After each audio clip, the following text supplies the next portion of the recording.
নমস্কার, সবাই কেমন আছেন? আশা করি সবাই খুব ভালো আছেন, আমিও খুব ভালো আছি। তো চলুন প্রতিদিনের মতো আজকে ব্লগটা এখন থেকেই শুরু করি।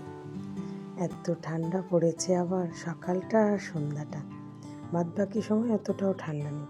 সকাল সকাল চা করেছি, একটু লিকার চা, তো সেটাই দিদাকে একটু দিতে যাচ্ছি। তারপরে আমি একটু খাবো, আর এই তো পুষ্পাঞ্জলি দেবে, খাবে না, কারণ আমি আজকাল এত সকালে স্নান করিনি। প্রতি বছর কিন্তু স্নান টান সেরে পুষ্পাঞ্জলি আমিও দিতে যাই আরোহীর সাথে। তবে আরোহীর বাবা দেয় না, আরোহীর বাবা একদম রেডি হয়ে আমাদেরকে নিয়ে একটু বেরায়। তবে আজকে তো আমি আর বেরোবো না, আরোহীকে নিয়েই বেরাবে। তবে ওনারা দুজনে খুবই ঘুরবে, মজা করবে, সেটা দুজনের মধ্যে কথা হয়ে গেছে। তো যেহেতু আরোহী আজকে স্কুলে যাবে, পুষ্পাঞ্জলি দেবে, আর পুষ্পাঞ্জলিটা আমাদের পাশেই দিয়ে দেবে, তারপর স্কুলে যাবে। তাও আজকে ও স্নান টান যেহেতু আগেই সেরে নিয়েছে, তাই বাড়িতে একটু ভালো করে পূজা দিল। তারপর যেখানে পুষ্পাঞ্জলি দেবে সেখানে একটা ডালা ছোট্ট করে সাজিয়ে দিয়েছে, সেটা নিয়েই ও যাচ্ছে। তবে মুখটা ভার হয়ে আছে, সকালে স্নানটা করিয়েছি বলে। আর এই শাড়িটা এখানে একটু ইস্ত্রির জন্য পরে আছে, এটা পরেই ও আজকে স্কুলে যাবে। একটু পাঁপড় ভাজছি।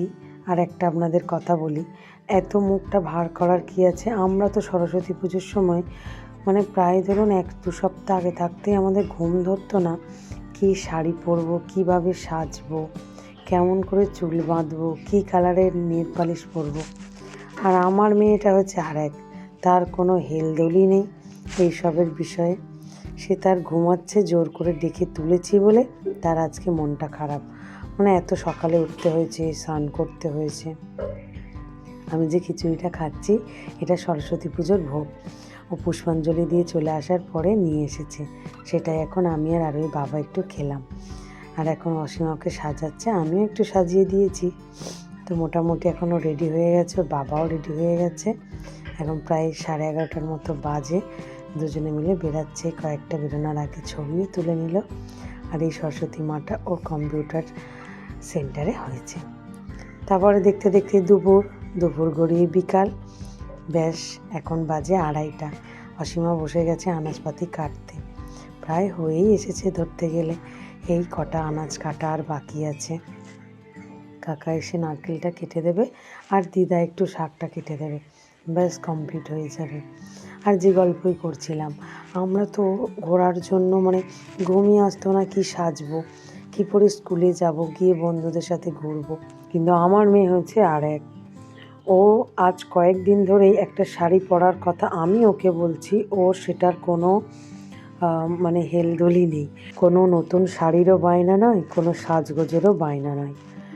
আর সেই শেষমেশ একটা শাড়ি বার করলো, নিজে থেকেই বললো ওই হলুদ শাড়িটাই পরে নেবো, ওটাও গত বছর পরেছিলাম, ওটাই দিয়ে দাও। তো আমি সেখানে আর কী বলবো বলুন তো? ওই শাড়িটারই ম্যাচিং করা একটা ব্লাউজও ছিল ওর, ওর জন্যেই ব্লাউজটা কিনেছিলাম। আর গত বছর আর কি, সেটা আমি ইচ্ছাকৃত জোর করে কিনে দিয়েছিলাম, তাই সেটা আছে। আর নালে আর কোনো ব্লাউজও ওর গায়ে নেই, যেটা আমার আছে ওর ব্যাপারে একটু মেরে দিতে হতো আর কি। কিন্তু ওর সেসব কোনো নেই যে এটা এর সাথে ম্যাচিং, মা এটা পরবো, এসব কোনো ব্যাপারই নয় ওর মধ্যে। তো যাই হোক, একটা মোটামুটি পরিয়ে সাজিয়ে গুজিয়ে দিয়ে ওর বাবার সাথে পাঠিয়ে দিয়েছি। এখনও অবধি তারা দুজনে ফেরেনি, এখন প্রায় 3:30 বাজতে যায়। মোটামুটি সব আনাজপাতি কাটা হয়ে গেছে, এখন ধোয়াধুয়ি চলছে। এত সুন্দর রোদ্দুর আছে, তাই অসীমাকে বললাম ধুয়েই রোদের মধ্যে রেখে দে। আর এটা হচ্ছে মশলা, সর্ষে, জিরে, ধনে আর রাঁধুনি।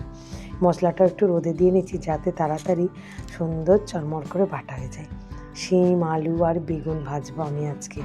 আর এই বাঁধাকপি, শাক, এগুলো একটু আস্তে আস্তে প্রেসারে ভাপিয়ে নিচ্ছি, যাতে কমে যায়। তবে সিদ্ধ করছি না কিন্তু।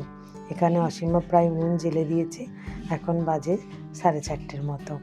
আজকে আমার আবার একটু ডক্টরের চেক আপ আছে, তাই যাব, সেই কারণে একটু তাড়াহুড়ো। তাই চচ্চড়ি রান্নাটা আগেই হয়ে গেলে বেশ শান্তি, আর এটা তো সময় অনেকটাই লাগে। তারপর আমি আমার ভাজাভুজি টুকটাক করে অল্প করে করে নিয়েছি, আর অসীমা বাড়ি গিয়ে অসীমার মতো একটু করে নেবে। আর মোটামুটি হয়ে গেছে ভাজাভুজিগুলো, এবারে মশলাটা কষা হচ্ছে। এটার মধ্যে সেই আদা, জিরে, ধনে, সর্ষে সব বাটাটা আছে, ব্যাস এটা একটু মশলাটা কষে নেওয়া হয়েছে আর তেলের মধ্যে 5 ফোড়ন, শুকনো লঙ্কা আর তেজপাতা দেওয়া হয়েছে। এই মশলাটা একটু আস্তে আস্তে সময় নিয়ে কষতে হবে। তারপরে একটু নুন, লঙ্কা, হলুদ আর রাঁধুনিটাও দিয়ে দিতে হবে এর মধ্যে। ব্যাস এই মশলাটা একটু সুন্দর করে কষলেই আর তারপরে সবজিগুলো দিয়ে দিতে হবে। তবে জল একদমই দেবো না, জাস্ট মশলা কষার জন্য যে জলটুকু লাগবে সামান্য সামান্য সেই জলটুকু নিয়ে দেওয়া হবে, কারণ শাক থেকে যথেষ্ট পরিমাণে জল বেরাবে আর সেই জলেই সিদ্ধ হয়ে যাবে আলু, ওলকপি, গাজর সব যাবতীয় যা সবজিগুলো। তো যাই হোক মোটামুটি হয়ে এসেছে, আর বেশি সময় হাতে নেই আর আমার বেশি সময়েরও দরকার নেই। আর এটা মানে সব থেকে বড় রান্না নোটা গোটা, এটাই যদি রেডি হয়ে যায় তো মোটামুটি কমপ্লিট হয়ে যাবে। তবে আমরা কোনো কিছুই 9টা করে দিইনি গোটা, সবই 5টা করে দিয়েছি। আর এখানে কয়েক রকমের কড়াই আছে, কড়াইটা মানে ভেজাতে সকালে ভুলে গিয়েছিলাম বলে তাই একটুখানি সন্ধ্যাবেলায় প্রেসারে সিটি দিয়ে নিয়েছি। বিকালবেলা ভিজিয়েছিলাম তো সেই কারণে একটু মুগ কড়াই, ছোলা, মটর এসবই আছে। তবে বাড়িতে খেসারি কড়াই ছিল না, তাহলে দিতাম। তবে খেসারি কড়াইয়ের গাছ দিয়েছি, যেটাকে কড়াই শাক বলা হয়। সেটা তো আমি এবছর একটু চাষ করেছি, আপনারা জানেন। আর সেটাতে বেশ একটু সুবিধেও হয়েছে, তাই না, আর খুঁজতে যেতে হয়নি। যাই হোক চলুন অসীমাই রান্নাটা করুক আর আমি এবার রেডি হয়ে বেরাই। ভিডিওটা আজ এখানেই শেষ করছি, খাওয়া দাওয়া কাল হবে। তো সবাই সুস্থ থাকবেন, ভালো থাকবেন, সবাইকে ভালো রাখবেন। আর ভিডিওটা কেমন লাগলে অবশ্যই কমেন্ট করে জানাবেন। ভালো লাগলে একটা লাইক, সাবস্ক্রাইব করে পাশে থাকবেন। আর আপনাদেরও কার কী রান্না হলো অবশ্যই কমেন্ট করে জানাবেন। টাটা।